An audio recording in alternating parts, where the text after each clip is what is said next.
شروع اللہ کے نام سے جو بڑا مہربان نہایت رحم والا ہے۔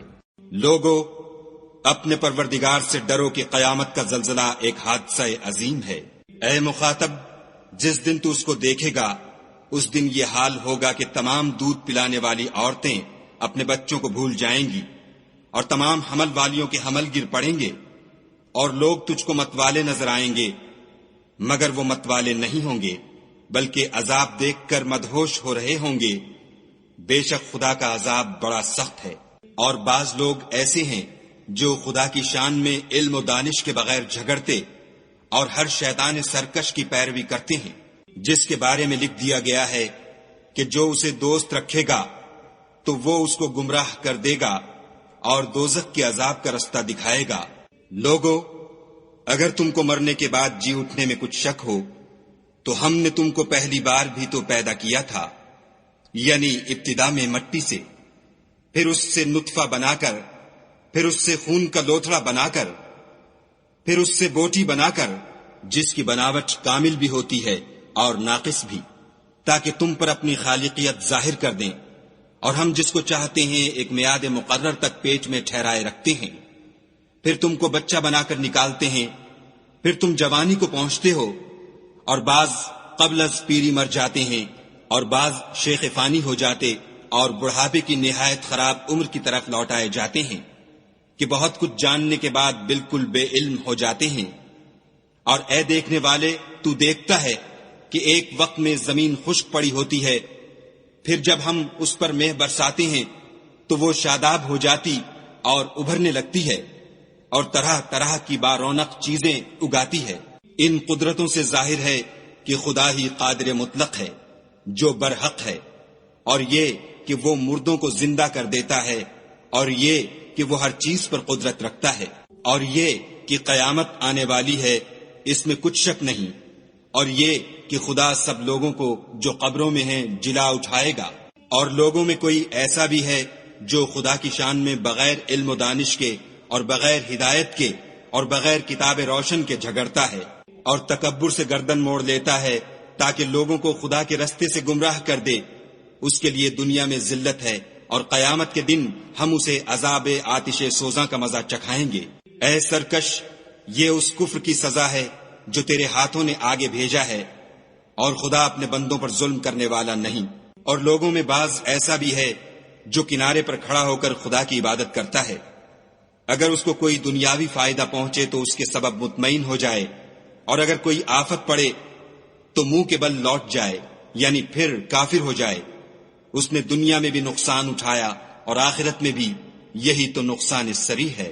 یہ خدا کے سوا ایسی چیز کو پکارتا ہے جو نہ اسے نقصان پہنچائے اور نہ فائدہ دے سکے، یہی تو پرلے درجے کی گمراہی ہے۔ بلکہ ایسے شخص کو پکارتا ہے جس کا نقصان فائدے سے زیادہ قریب ہے، ایسا دوست بھی برا اور ایسا ہم صحبت بھی برا۔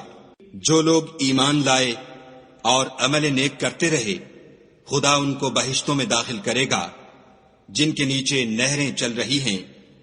کچھ شک نہیں کہ خدا جو چاہتا ہے کرتا ہے۔ جو شخص یہ گمان کرتا ہو کہ خدا اس کو دنیا اور آخرت میں مدد نہیں دے گا تو اس کو چاہیے کہ اوپر کی طرف یعنی اپنے گھر کی چھت میں ایک رسی باندھے، پھر اس سے اپنا گلا گھونٹ لے، پھر دیکھے کہ آیا یہ تدبیر اس کے غصے کو دور کر دیتی ہے۔ اور اسی طرح ہم نے اس قرآن کو اتارا ہے جس کی تمام باتیں کھلی ہوئی ہیں، اور یہ یاد رکھو کہ خدا جس کو چاہتا ہے ہدایت دیتا ہے۔ جو لوگ مومن یعنی مسلمان ہیں اور جو یہودی ہیں اور ستارہ پرست اور عیسائی اور مجوسی اور مشرک، خدا ان سب میں قیامت کے دن فیصلہ کر دے گا۔ بے شک خدا ہر چیز سے باخبر ہے۔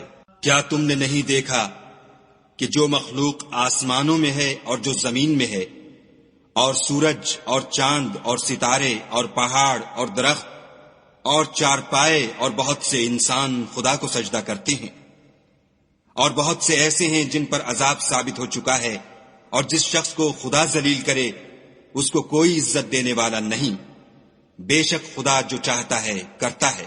یہ دو فریق ایک دوسرے کے دشمن اپنے پروردگار کے بارے میں جھگڑتے ہیں، تو جو کافر ہیں ان کے لیے آگ کے کپڑے قطع کیے جائیں گے، اور ان کے سروں پر جلتا ہوا پانی ڈالا جائے گا، اس سے ان کے پیٹ کے اندر کی چیزیں اور کھالیں گل جائیں گی، اور ان کے مارنے ٹھوکنے کے لیے لوہے کے ہتھوڑے ہوں گے۔ جب وہ چاہیں گے کہ اس رنج و تکلیف کی وجہ سے دوزخ سے نکل جائیں تو پھر اسی میں لوٹا دیے جائیں گے، اور کہا جائے گا کہ جلنے کے عذاب کا مزہ چکھتے رہو۔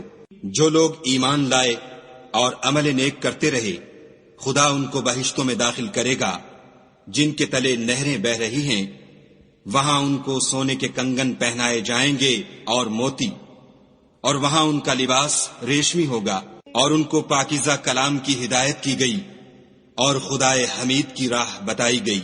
جو لوگ کافر ہیں اور لوگوں کو خدا کے رستے سے اور مسجد محترم سے، جسے ہم نے لوگوں کے لیے یکساں عبادت گاہ بنایا ہے، روکتے ہیں، خواہ وہ وہاں کے رہنے والے ہوں یا باہر سے آنے والے، اور جو اس میں شرارت سے کجروی و کفر کرنا چاہے، اس کو ہم درد دینے والے عذاب کا مزہ چکھائیں گے۔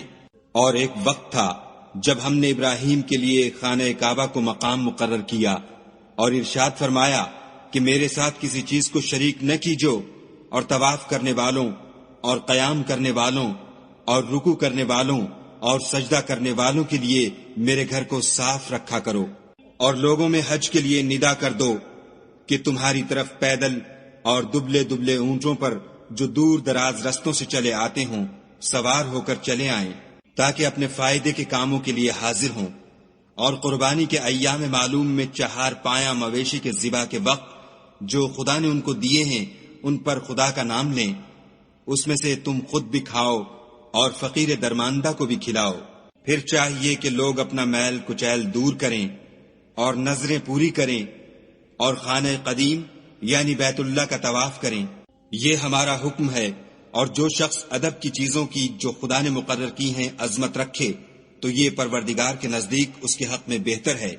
اور تمہارے لیے مویشی حلال کر دیے گئے ہیں سوا ان کے جو تمہیں پڑھ کر سنائے جاتے ہیں، تو بتوں کی پلیدی سے بچو اور جھوٹی بات سے اجتناب کرو، صرف ایک خدا کے ہو کر اور اس کے ساتھ شریک نہ ٹھہرا کر۔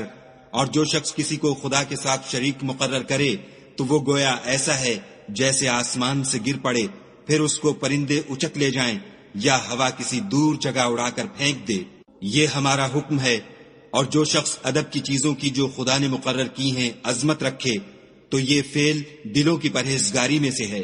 ان میں ایک وقت مقرر تک تمہارے لیے فائدے ہیں، پھر ان کو خانہ قدیم یعنی بیت اللہ تک پہنچنا اور ذبح ہونا ہے۔ اور ہم نے ہر ایک امت کے لیے قربانی کا طریق مقرر کر دیا ہے، تاکہ جو مویشی 4 پائے خدا نے ان کو دیے ہیں ان کے ذبح کرنے کے وقت ان پر خدا کا نام لیں۔ سو تمہارا معبود ایک ہی ہے، تو اسی کے فرما بردار ہو جاؤ اور عاجزی کرنے والوں کو خوشخبری سنا دو۔ یہ وہ لوگ ہیں کہ جب خدا کا نام لیا جاتا ہے تو ان کے دل ڈر جاتے ہیں، اور جب ان پر مصیبت پڑتی ہے تو صبر کرتے ہیں اور نماز آداب سے پڑھتے ہیں، اور جو مال ہم نے ان کو عطا فرمایا ہے اس میں سے نیک کاموں میں خرچ کرتے ہیں۔ اور قربانی کے اونٹوں کو بھی ہم نے تمہارے لیے شعائر خدا مقرر کیا ہے، ان میں تمہارے لیے فائدے ہیں، تو قربانی کرنے کے وقت قطار باندھ کر ان پر خدا کا نام لو۔ جب پہلو کے بل گر پڑیں تو ان میں سے کھاؤ، اور قناعت سے بیٹھ رہنے والوں اور سوال کرنے والوں کو بھی کھلاؤ۔ اس طرح ہم نے ان کو تمہارے زیر فرمان کر دیا ہے تاکہ تم شکر کرو۔ خدا تک نہ ان کا گوشت پہنچتا ہے اور نہ خون، بلکہ اس تک تمہاری پرہیزگاری پہنچتی ہے۔ اسی طرح خدا نے ان کو تمہارا مسخر کر دیا ہے تاکہ اس بات کے بدلے کہ اس نے تم کو ہدایت بخشی ہے اسے بزرگی سے یاد کرو۔ اور اے پیغمبر صلی اللہ علیہ وآلہ وسلم، نیکوکاروں کو خوشخبری سنا دو۔ خدا تو مومنوں سے ان کے دشمنوں کو ہٹاتا رہتا ہے، بے شک خدا کسی خیانت کرنے والے اور کفران نعمت کرنے والے کو دوست نہیں رکھتا۔ جن مسلمانوں سے خواہ مخواہ لڑائی کی جاتی ہے ان کو اجازت ہے کہ وہ بھی لڑیں، کیونکہ ان پر ظلم ہو رہا ہے، اور خدا ان کی مدد کرے گا، وہ یقیناً ان کی مدد پر قادر ہے۔ یہ وہ لوگ ہیں کہ اپنے گھروں سے ناحق نکال دیے گئے، انہوں نے کچھ قصور نہیں کیا، ہاں یہ کہتے ہیں کہ ہمارا پروردگار خدا ہے۔ اور اگر خدا لوگوں کو ایک دوسرے سے نہ ہٹاتا رہتا تو راہبوں کے صومعے اور عیسائیوں کے گرجے اور یہودیوں کے عبادت خانے اور مسلمانوں کی مسجدیں جن میں خدا کا بہت سا ذکر کیا جاتا ہے گرائی جا چکی ہوتی، اور جو شخص خدا کی مدد کرتا ہے خدا اس کی ضرور مدد کرتا ہے، بے شک خدا توانا اور غالب ہے۔ یہ وہ لوگ ہیں کہ اگر ہم ان کو ملک میں دسترس دیں تو نماز پڑھیں اور زکوٰۃ ادا کریں اور نیک کام کرنے کا حکم دیں اور برے کاموں سے منع کریں، اور سب کاموں کا انجام خدا ہی کے اختیار میں ہے۔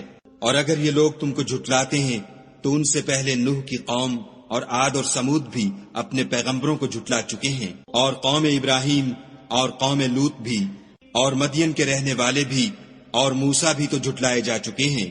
لیکن میں کافروں کو مہلت دیتا رہا، پھر ان کو پکڑ لیا، تو دیکھ لو کہ میرا عذاب کیسا سخت تھا۔ اور بہت سی بستیاں ہیں کہ ہم نے ان کو تباہ کر ڈالا کہ وہ نافرمان تھیں، سو وہ اپنی چھتوں پر گری پڑی ہیں، اور بہت سے کنویں بیکار اور بہت سے محل ویران پڑے ہیں۔ کیا ان لوگوں نے ملک میں سیر نہیں کی تاکہ ان کے دل ایسے ہوتے کہ ان سے سمجھ سکتے، اور کان ایسے ہوتے کہ ان سے سن سکتے؟ بات یہ ہے کہ آنکھیں اندھی نہیں ہوتی، بلکہ دل جو سینوں میں ہیں وہ اندھے ہوتے ہیں۔ اور یہ لوگ تم سے عذاب کے لیے جلدی کر رہے ہیں، اور خدا اپنا وعدہ ہرگز خلاف نہیں کرے گا۔ اور بے شک تمہارے پروردگار کے نزدیک ایک روز تمہارے حساب کے روح سے 1000 برس کے برابر ہے۔ اور بہت سی بستیاں ہیں کہ میں ان کو مہلت دیتا رہا اور وہ نافرمان تھیں، پھر میں نے ان کو پکڑ لیا اور میری ہی طرف لوٹ کر آنا ہے۔ اے پیغمبر صلی اللہ علیہ وآلہ وسلم، کہہ دو کہ لوگو میں تم کو کھلم کھلا نصیحت کرنے والا ہوں، تو جو لوگ ایمان لائے اور کام نیک کیے ان کے لیے بخشش اور آبرو کی روزی ہے۔ اور جن لوگوں نے ہماری آیتوں میں اپنے ذوق میں باطل میں ہمیں عاجز کرنے کے لیے سعی کی وہ اہل دوزخ ہیں۔ اور ہم نے تم سے پہلے کوئی رسول اور نبی نہیں بھیجا مگر اس کا یہ حال تھا کہ جب وہ کوئی آرزو کرتا تھا تو شیطان اس کی آرزو میں وسوسہ ڈال دیتا تھا، تو جو وسوسہ شیطان ڈالتا ہے خدا اس کو دور کر دیتا ہے، پھر خدا اپنی آیتوں کو مضبوط کر دیتا ہے، اور خدا علم والا اور حکمت والا ہے۔ غرض اس سے یہ ہے کہ جو وسوسہ شیطان ڈالتا ہے اس کو ان لوگوں کے لیے جن کے دلوں میں بیماری ہے اور جن کے دل سخت ہیں ذریعہ آزمائش ٹھہرائے۔ بے شک ظالم پرلے درجے کی مخالفت میں ہیں۔ اور یہ بھی غرض ہے کہ جن لوگوں کو علم عطا ہوا ہے وہ جان لیں کہ وہ یعنی وہی تمہارے پروردگار کی طرف سے حق ہے، تو وہ اس پر ایمان لائیں اور ان کے دل خدا کے آگے عاجزی کریں۔ اور جو لوگ ایمان لائے ہیں خدا ان کو سیدھے رستے کی طرف ہدایت کرتا ہے۔ اور کافر لوگ ہمیشہ اس سے شک میں رہیں گے یہاں تک کہ قیامت ان پر ناگہاں آ جائے یا ایک نامبارک دن کا عذاب ان پر آ واقع ہو۔ اس روز بادشاہی خدا ہی کی ہوگی اور وہ ان میں فیصلہ کر دے گا۔ تو جو لوگ ایمان لائے اور عمل نیک کرتے رہے وہ نعمت کے باغوں میں ہوں گے، اور جو کافر ہوئے اور ہماری آیتوں کو جھٹلاتے رہے ان کے لیے ذلیل کرنے والا عذاب ہوگا۔ اور جن لوگوں نے خدا کی راہ میں ہجرت کی پھر مارے گئے یا مر گئے ان کو خدا اچھی روزی دے گا، اور بے شک خدا سب سے بہتر رزق دینے والا ہے۔ وہ ان کو ایسے مقام میں داخل کرے گا جسے وہ پسند کریں گے، اور خدا تو جاننے والا اور بردبار ہے۔ یہ بات خدا کے ہاں ٹھہر چکی ہے، اور جو شخص کسی کو اتنی ہی ایذا دے جتنی ایذا اس کو دی گئی پھر اس شخص پر زیادتی کی جائے تو خدا اس کی مدد کرے گا۔ بے شک خدا معاف کرنے والا اور بخشنے والا ہے۔ یہ اس لیے کہ خدا رات کو دن میں داخل کرتا ہے اور دن کو رات میں داخل کرتا ہے، اور خدا تو سننے والا دیکھنے والا ہے۔ یہ اس لیے کہ خدا ہی برحق ہے، اور جس چیز کو کافر خدا کے سوا پکارتے ہیں وہ باطل ہے، اور اس لیے کہ خدا رفیع الشان اور بڑا ہے۔ کیا تم نہیں دیکھتے کہ خدا آسمان سے مے برساتا ہے تو زمین سرسبز ہو جاتی ہے؟ بے شک خدا مہربان اور خبردار ہے۔ جو کچھ آسمانوں میں ہے اور جو کچھ زمین میں ہے اسی کا ہے، اور بے شک خدا بے نیاز اور قابل ستائش ہے۔ کیا تم نہیں دیکھتے کہ جتنی چیزیں زمین میں ہیں سب خدا نے تمہارے زیر فرمان کر رکھی ہیں، اور کشتیاں بھی جو اسی کے حکم سے دریا میں چلتی ہیں، اور وہ آسمان کو تھامے رہتا ہے کہ زمین پر نہ گر پڑے مگر اس کے حکم سے۔ بے شک خدا لوگوں پر نہایت شفقت کرنے والا مہربان ہے۔ اور وہی تو ہے جس نے تم کو حیات بخشی، پھر تم کو مارتا ہے، پھر تمہیں زندہ بھی کرے گا، اور انسان تو بڑا ناشکرا ہے۔ ہم نے ہر ایک امت کے لیے ایک شریعت مقرر کر دی ہے جس پر وہ چلتے ہیں، تو یہ لوگ تم سے اس امر میں جھگڑا نہ کریں اور تم لوگوں کو اپنے پروردگار کی طرف بلاتے رہو، بے شک تم سیدھے رستے پر ہو۔ اور اگر یہ تم سے جھگڑا کریں تو کہہ دو کہ جو عمل تم کرتے ہو خدا ان سے خوب واقف ہے۔ جن باتوں میں تم اختلاف کرتے ہو خدا تم میں قیامت کے روز ان کا فیصلہ کر دے گا۔ کیا تم نہیں جانتے کہ جو کچھ آسمان اور زمین میں ہے خدا اس کو جانتا ہے؟ یہ سب کچھ کتاب میں لکھا ہوا ہے، بے شک یہ سب خدا کو آسان ہے۔ اور یہ لوگ خدا کے سوا ایسی چیزوں کی عبادت کرتے ہیں جن کی اس نے کوئی سند نازل نہیں فرمائی اور نہ ان کے پاس اس کی کوئی دلیل ہے، اور ظالموں کا کوئی بھی مددگار نہیں ہوگا۔ قریب ہوتے ہیں کہ جو لوگ ان کو ہماری آیتیں پڑھ کر سناتے ہیں ان پر حملہ کر دیں۔ کہہ دو کہ میں تم کو اس سے بھی بری چیز بتاؤں، وہ دوزخ کی آگ ہے جس کا خدا نے کافروں سے وعدہ کیا ہے، اور وہ برا ٹھکانہ ہے۔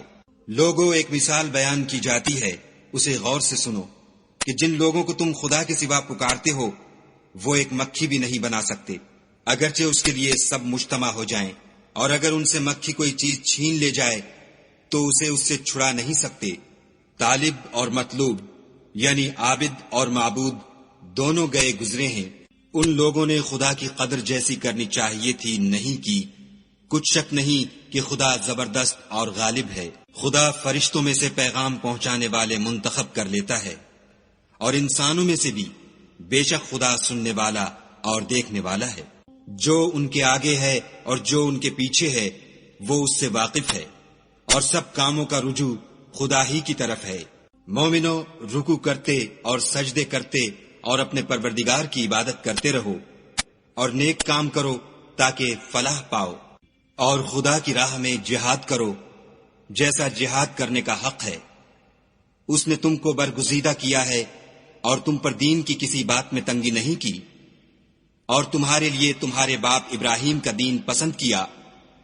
اسی نے پہلے یعنی پہلی کتابوں میں تمہارا نام مسلمان رکھا تھا، اور اس کتاب میں بھی وہی نام رکھا ہے۔ تو جہاد کرو تاکہ پیغمبر تمہارے بارے میں شاہد ہوں اور تم لوگوں کے مقابلے میں شاہد ہو، اور نماز پڑھو اور زکوٰۃ دو، اور خدا کے دین کی رسی کو پکڑے رہو، وہی تمہارا دوست ہے اور خوب دوست اور خوب مددگار ہے۔